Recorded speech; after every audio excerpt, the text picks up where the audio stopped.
All right, so welcome everybody to our Marketo user group. As we get started, we're just going to run through some quick house rules. If you're new to Marketo user groups, these are standard across the board, but please no self-promotion or pitching of any kind at the mug today. Please don't contact people at our user group without their consent. And then finally, if a mug user or mug member shares their use case during the user group today, please don't share that information either without their consent. We are recording the mug today, as you all know. We do this, it's just kind of a little disclaimer that you're being recorded. If you do not wish to be recorded, feel free to go ahead and drop off. We will be sharing the recording after the mug today, later this week. And if you have any questions about that, you can reach out to this advocacy@adobe.com.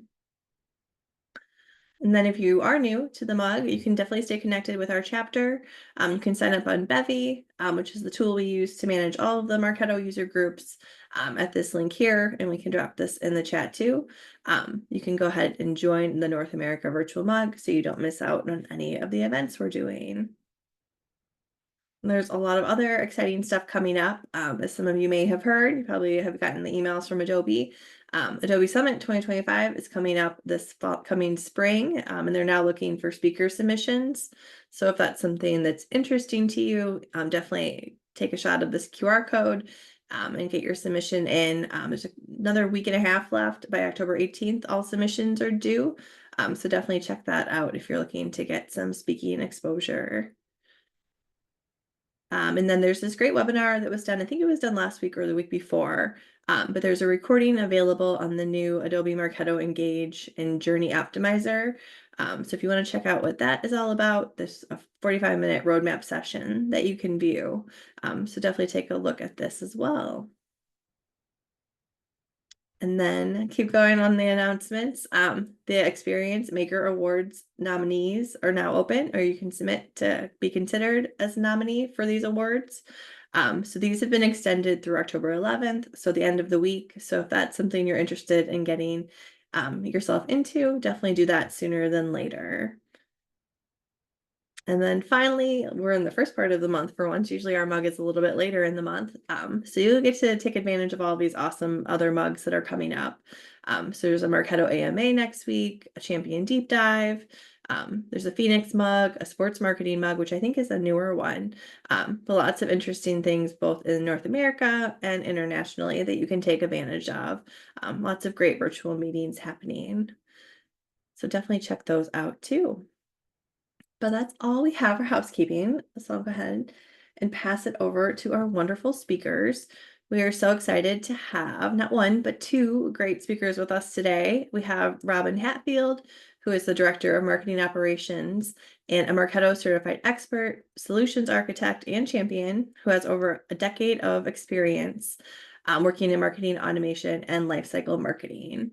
And then we also have Sarah Ryan with us, who is another Adobe Marketo Engage champion, Denver mug leader, and automation and process nerd, who has spent the last decade partnering with companies to build and scale their marketing infrastructure. So we're super happy to have you both with us, and we'll go ahead and we will turn it over to you. Thanks so much, Natalie. Super excited to be here with Sarah Ryan. Sarah Ryan was like one of the first people that I connected with when I was in the Marketo community. So honored to be presenting with her today. She's been super a mentor even when she didn't know it. Oh, shucks. So what we're going to talk to you today is about quick wins in Marketo, having a big impact with a small effort. And we all know like Marketo is this awesome tool. Like it can be complicated. It is powerful. But with that, sometimes everything seems to be difficult. We have, you're like, oh, can we just do this one thing in Marketo? And you're like, it's just not that simple. So what we want you guys to get out of today is just a few simple tips and tricks with minimal lift. It's going to give big bang for your buck in your Marketo instance. And when we define quick wins, we're saying a light lift that's impactful makes your team say, wow. So starting off that, start off with an integration. Now, most of the time we hear the third-party vendors are like, it's a seamless integration. And you're like, oh my gosh, if I hear those two words together one more time, it's never a seamless integration. But with Slack, it really is. It is a very quick integration. What makes it the wow factor? Getting alerts to your sales team really quickly, especially those hand raisers. And what makes it a quick win is it's a 5 to 10 minute integration. And it's a cool factor. A lot of times your sales will be like, I don't want any more email alerts. Do not give me Salesforce tasks. Slack is a great way to appease everyone. And again, real quick lift. With Slack, the integration is, and the documentation in there. How many times have you done an integration and you're like, it's half documentation. You're like, I did exactly what this is. And they're like, oh yeah, I forgot to tell you, here's this other PDF that is nowhere, anywhere besides in my personal computer. So easy. It's one of those Slack integrations. The activity you put in a flow step of a smart campaign, call the webhook, and it's exactly what you find in the Marketo. This one's specifically the Marketo Nation is what you want to put in the webhook. Again, 5-10 minutes, and then Sarah's going to give you a really specific use case. I think it's really cool. Awesome. Thanks, Robyn. Yeah, so I don't know about you, but I always get questions about what are we sending from Marketo? What do the emails look like?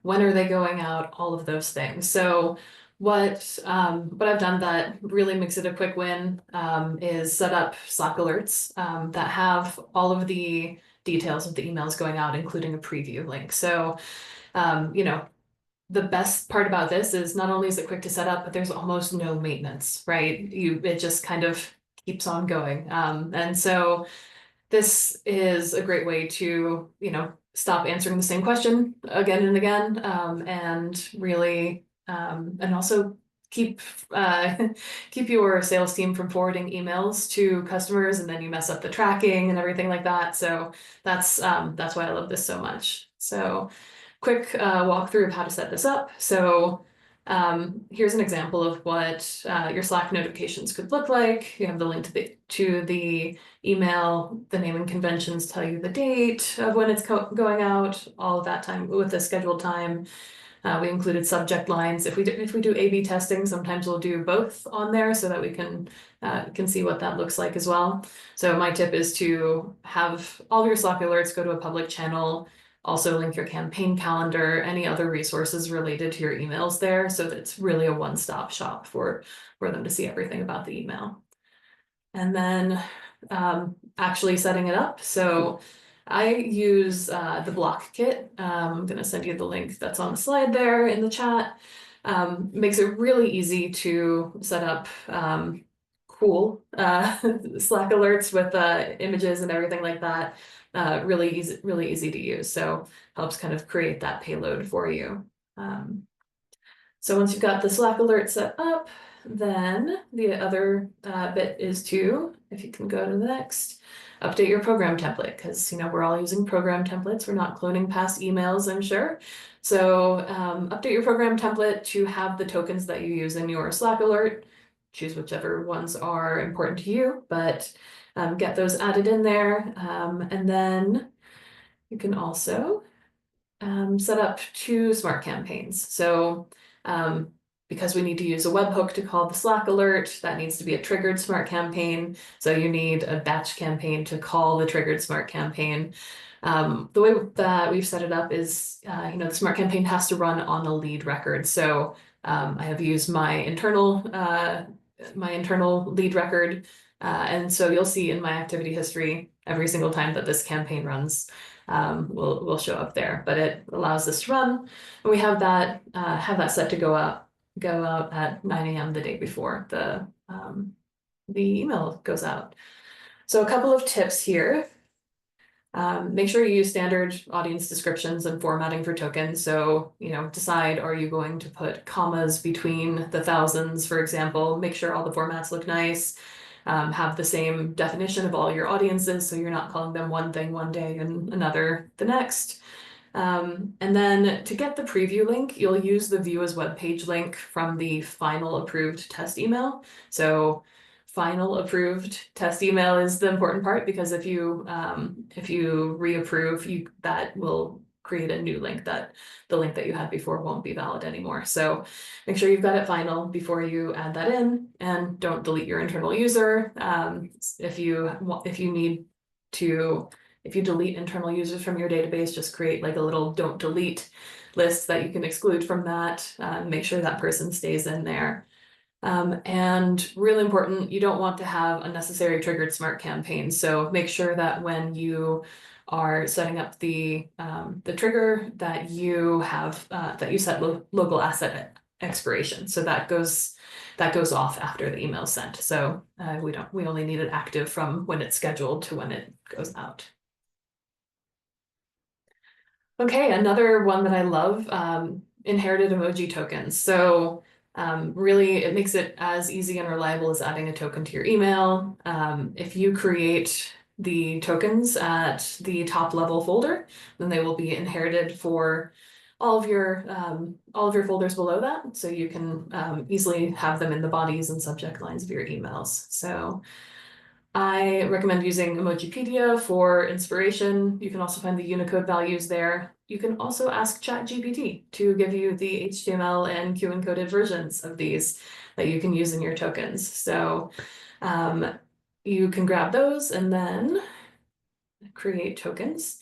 Here's an example of how you can have those. So the HTML encoded ones will go in the bodies of your emails. Subject lines with emojis need to be Q encoded. Also, keep in mind that if your subject line has Q encoded values in it, the entire subject line needs to be Q encoded, so you don't accidentally have, like, if you have a question mark in your subject line text, that could also break as well. So check out that link to the to an article on the community, and also establish a naming convention. This is something I always recommend for everything. So just make sure that it's really easy, streamlined. Yeah. I went a little ahead. Sorry, Sarah. So this one is on Preference Center and on unsubscribe. And what's the wow factor? It's reducing overall unsubscribe rate. We do that by doing two different things, offering another option besides unsubscribe. And the second is just better understanding why people are unsubscribing so you can prevent it in the future. It makes it a quick win. It's a 10 to 15 minute task. And a thing to keep in mind for this one. So we're looking at two different places where we put this. One is the Preference Center, and the other one is on the thank you or confirmation page for that one click unsubscribe that we have to have for certain ESPs. So when we talk about the unsubscribe link, we're going to talk about the thank you page or confirmation page that kind of happens after, and then on the preference page as well. And I mentioned that. So we're adding to the confirmation page for the one click, adding to the main preference center page, and we're going to use an unsubscribe reason and use a snooze for 30 to 60 days. Again, the unsubscribe reason is going to give us, hey, why did they unsubscribe? It helps us better change our content, our messaging, our targeting, our segmentation, whatever happens to be the problem, change it in the future. It's going to decrease unsubscribes overall. And the second one is, and I'll give this credit to Jen Merkel, who is the senior campaign operations manager. She was like, hey, can we just add this? I was like, oh my God, that's so smart. I love that. And we launched it in 5 minutes. So easy lift, big impact, and a great thing to pass along to people when they say, how are we handling our different deliverability and unsubscribes and such. So for the unsubscribe reason, again, having it in two different places, confirmation page, preference center page. But under unsubscribe, we're going to use the visibility rules and the Marketo form. That way you only see those reasons pop up when someone unsubscribes from all the emails. For the pause, we're just giving people the option. We're just saying, hey, instead of unsubscribing, would you rather just pause it? So we all know, like, there are times in our life where we're like, oh my God, if I get one more email from anyone, I usually go in batches. Like, I'm going to unsubscribe from like everything at one time because I'm overloaded. But if they give me the option to pause, then it gives, okay, oh yeah, if I can just push it out. I don't want you to forget me forever. I just want you to forget me for the next 30 days. Great way to do it, and easy to set up on the back end, because all we're doing is we're listening for that field change to snooze yes or snooze true, and then just doing a marketing suspend on them for a certain amount of time. And you can decide, like, maybe you want to offer several different day, like, snooze periods, or just like a longer snooze period, whatever makes the most sense for your instance. But again, light lift, big impact. Dynamic content and snippets. Why we love marketing automation platforms, because they allow us to do all this personalization on the fly and be able to make messaging feel like it's on a one-to-one basis. Wow factor, quickly personalized, different parts of emails, landing pages. The quick win is once you set it up, and it's easy to set up, but once you set it up, then it's really easy to pivot. So use case for snippets, you can use them for a million different things, but here we use them a lot for footers. It's a great way to switch out for different events, promotions. You can also use, and Sarah's going to go into some cool detail about this one that I was like, oh my God, I'm going to use that when she shared it with me. But it was, so this one, you could also, do it to where if it's clients versus prospects, but a million different ways to use it. You just go to Design Studio, snippets are at the bottom, you click on it, you right click and create it, similar to you do like any email, and then you approve it. Once you have the snippet in place and it's approved, you now have the ability to pull it into an email. And this is an email example. We're going to go to where it has a little gear icon, click on it, and you just replace with snippet. It's super easy to do. Great way to be able to pivot as needed for different times of the year. Case for dynamic content, email and landing page personalization. On this one, I did based on geographic area. Again, really easy to do. First and foremost, you have to make sure you're starting from the final, I'm repeating with your, the final approved email. So you want to make sure that that default email is set to go. Like this is, it's a done deal, because you don't want to have to make changes to all the different variations you're about to create. So it's a done deal. Your email's set. This is the default. This is what, if they don't qualify for something else, this is the email they're going to get. Once you have that, then you can go in there and, similar to the snippet, but you're going to go in there, click on that gear icon, click on Make Dynamic. As soon as you click on Make Dynamic, it pops up segmentations like, what segmentation would you like to use? You pick the segmentation, and what shows up next is the email, but on the right side, you'll see under the dynamic tab, you'll see all the values of that segmentation, or the segments within that segmentation. And you can customize or tailor to every one you want to do. You can choose to do one, you can choose to do every one of them different. So like for this one, APAC, we're just going to use APAC, and APAC's going to be different. All the rest of them are going to be the same, but it shows up. Now, something to keep in mind on this, especially if it's an evergreen email, is I would mark the naming convention with an asterisk or something, because it is, if you look at it and you try to troubleshoot later and someone doesn't think to go click on that dynamic tab, it's really easy to miss. I've missed it way too many times. So just keep that in mind, because it's going to look the same and all you're going to see is default unless you click on that dynamic tab.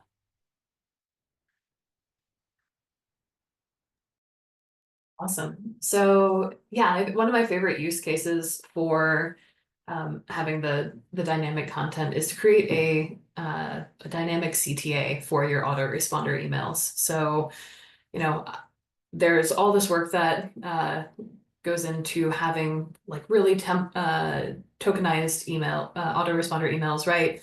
If you have your program set up, let's say it's a content download, and everything is tokenized, templatized, and there's just one autoresponder email that gets sent out, right? You have that one.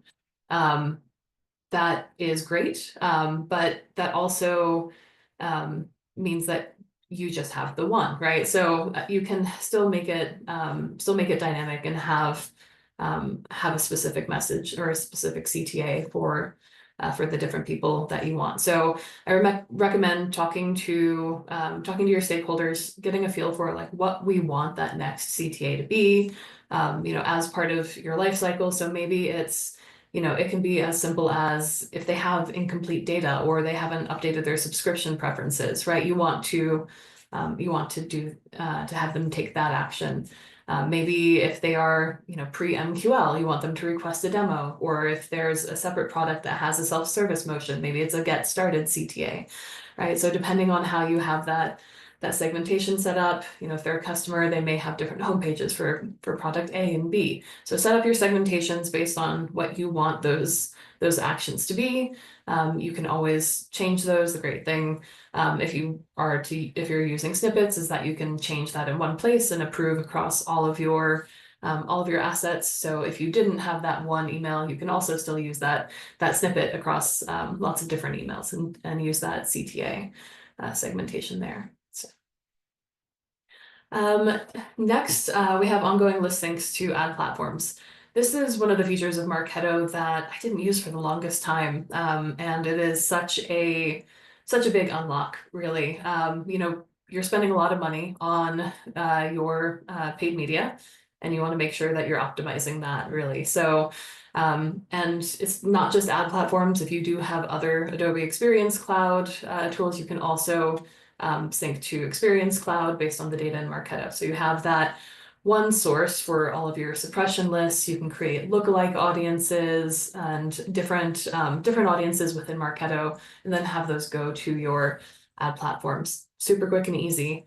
So quick example of how you could do that. If you want to have like one program per type of list. So for example, the global suppression, and have a different static list that goes to to each platform, and add and remove smart list to keep those updated based on the criteria. And then really once you have that set up, you just need to right click, and you can send to ad network or send to Experience Cloud, select the right destination, name the audience, make sure you have standard naming conventions, and check that keep membership audience membership in sync box, and that will keep the audience membership in sync. You don't have to do list imports to the platforms, or like worry about managing sending the data back and forth. It just keeps everything up to date.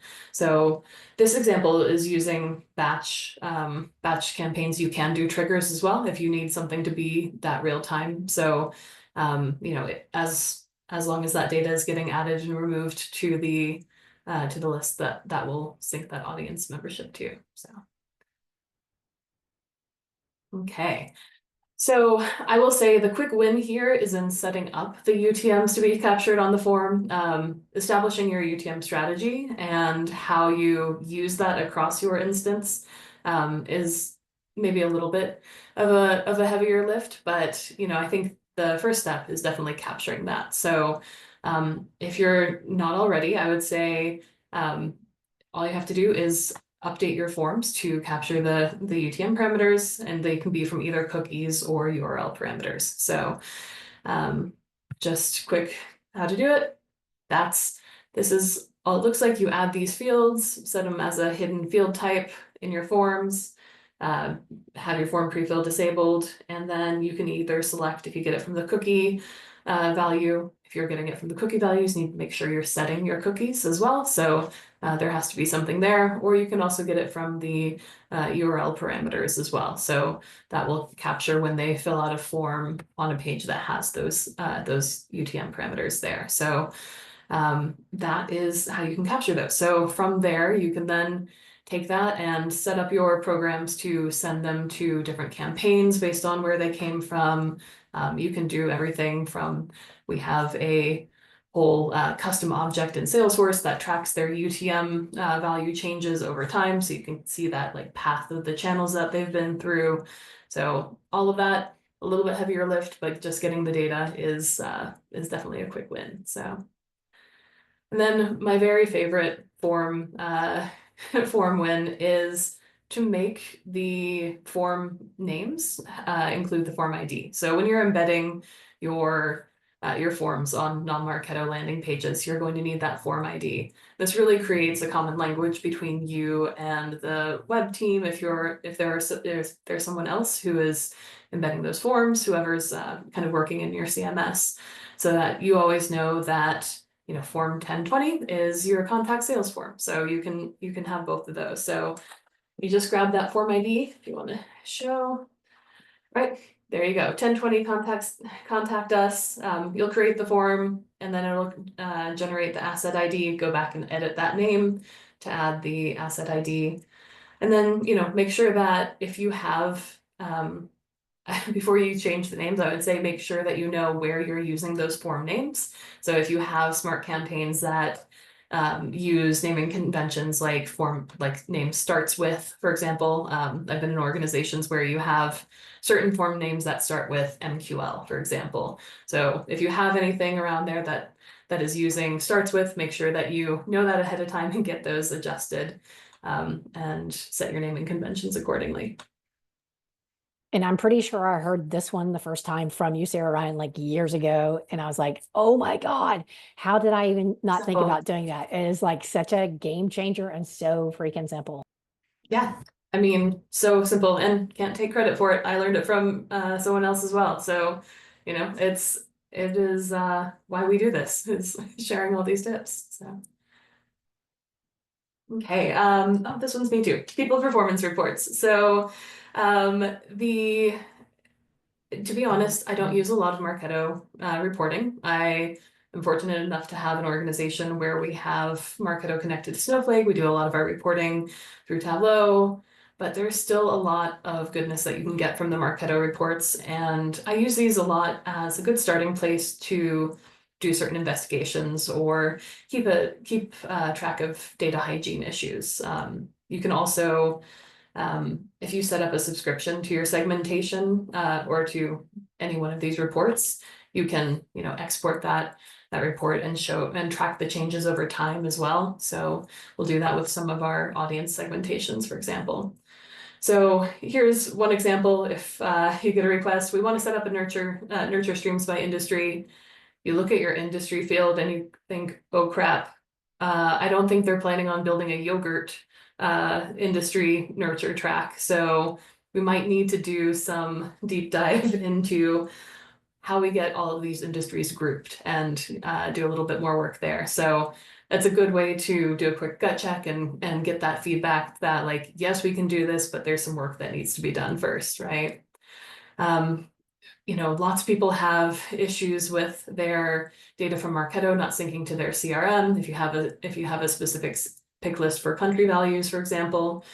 So you can use this to see like where you have, what are all the country values for the people that have come in the last 7 days. And you can export that and see what doesn't match to your CRM.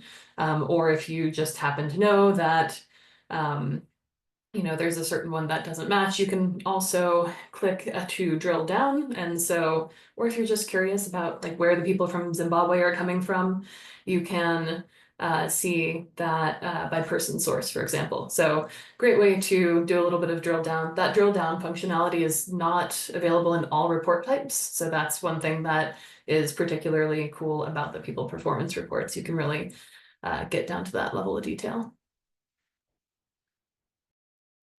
What I love about the people performance report is like when I first started using it, I had like this, it's only can, you know, you only use it for X. And then if you talk to like 10 different marketing ops peeps, they'll tell you like 10 different ways that they use that report. And it's been so useful since I had like, oh, it's more than just this one thing. It really can be used. So I think it's such a versatile report. I'm going to talk about the opportunity influence analyzer. I love this report because it is a great visualization for the C-suite or people that don't really get into Marketo. And what makes it a quick win, you're like click, click, and then bam, it's there. So cool stuff. You just go to the analytics tab, go to opportunity influence analyzer. And then once you're in there, you can set the date, which is at the top with that red arrow. And you're picking the account. And then once the account's picked, then it'll pull up all opportunities. I know most of the time when I'm using this report, I have an opportunity in mind. So I'm pulling up a specific opportunity and then being able to look back and see. So what this gives you, so usually when we're pulling reports, from a marketing ops perspective, we usually pull from a macro. We're looking like big picture macro, what's happening. What this allows you, it's like a slice. It's that micro level. And it really gets cool if you start adding up the micro. So like, hey, I'm gonna look at the 10 opportunities on this product in the past year, and then starting to paint a picture and tell that story. So when you're in Marketo and this opportunity influence analyzer, all the dots are going to represent the activities.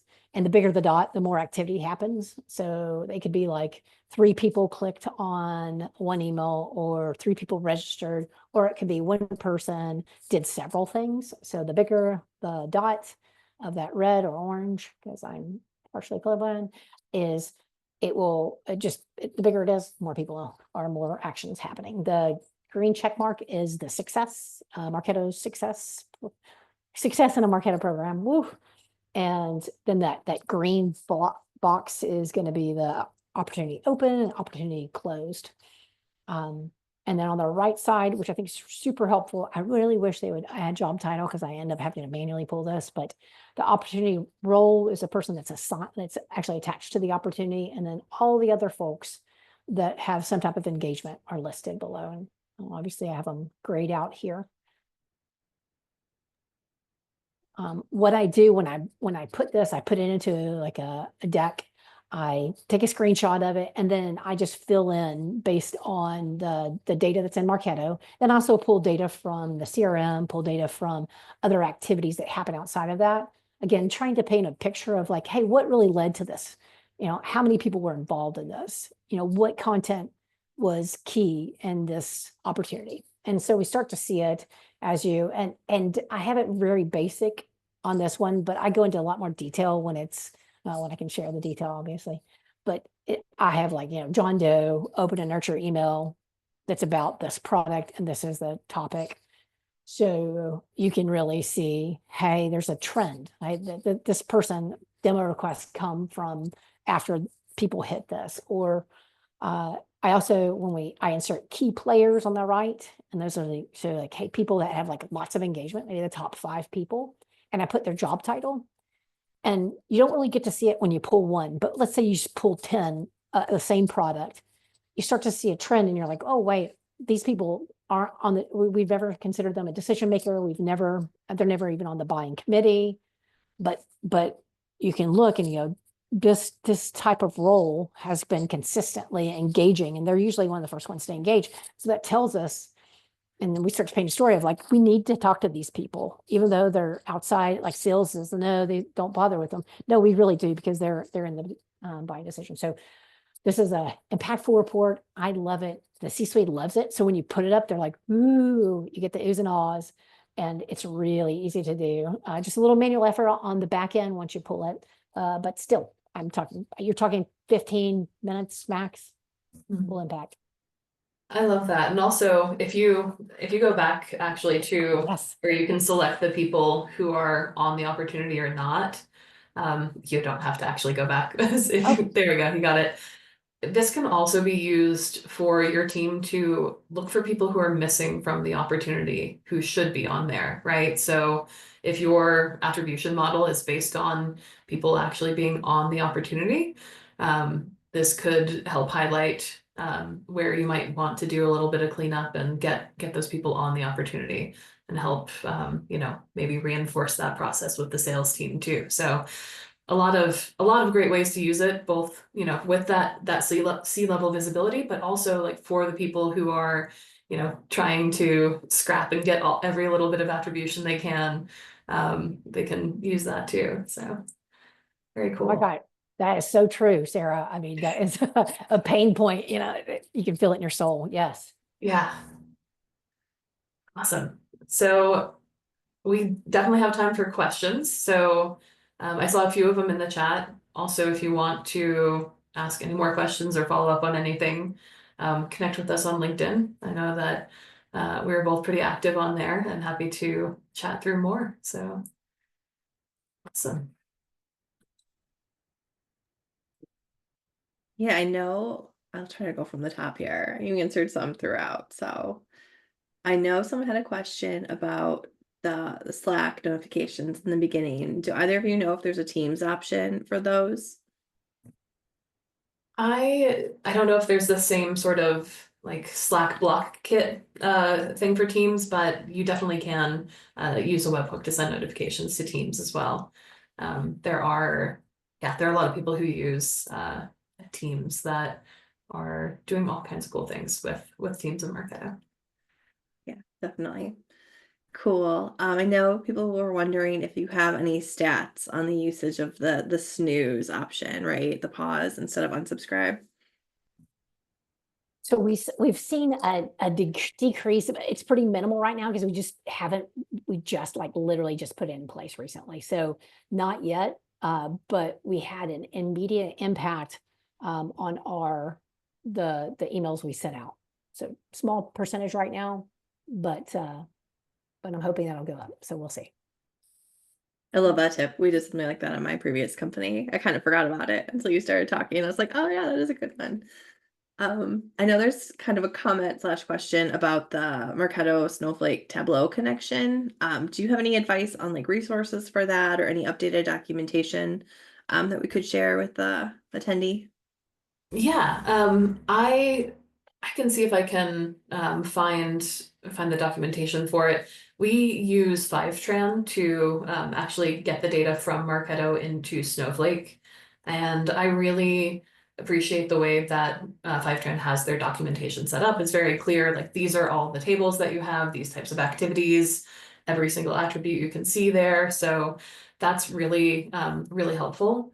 I will say that there is something specific about Fivetran where like the way that you have to pay for data, and I can't quite remember it, but like you get your initial sync kind of not like for free, but the way that you pay for it is slightly different. So I will say, as you are implementing it, think about all the things that you would reasonably want to have, because I don't think you need every single thing.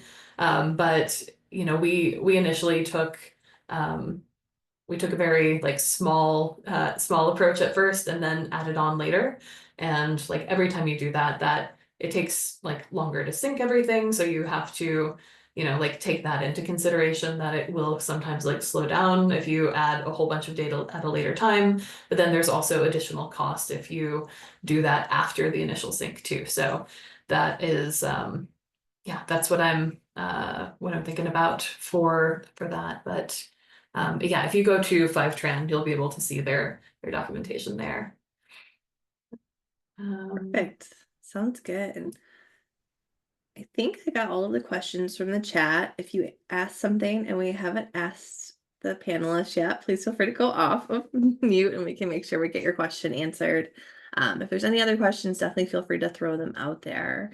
I know Enrico just added a couple of good points about the Tableau connector with Marketo, and also the API bulk usage with Fivetran. I know there's some sensitivities there, so good call outs. Thank you. All right. Well, if we don't have any other questions, we do always do a drawing on our virtual mugs. So sticking around to the end has a little bit of a payoff. I think Jackie has been working in the background to do a drawing for some Amazon gift cards. So hang on here to see if you're a winner, and then we can get your information. So it looks like Andrea, Campbell, and Matthew. If you want to check the chat here in Zoom, you've won a $25 gift card. So please just email jackie.potts@tebro.com, or you can send a message here in Zoom, I was going to say Slack, to get your gift card. Any other final questions here? Otherwise, we can wrap up and let you all have a little bit of time back.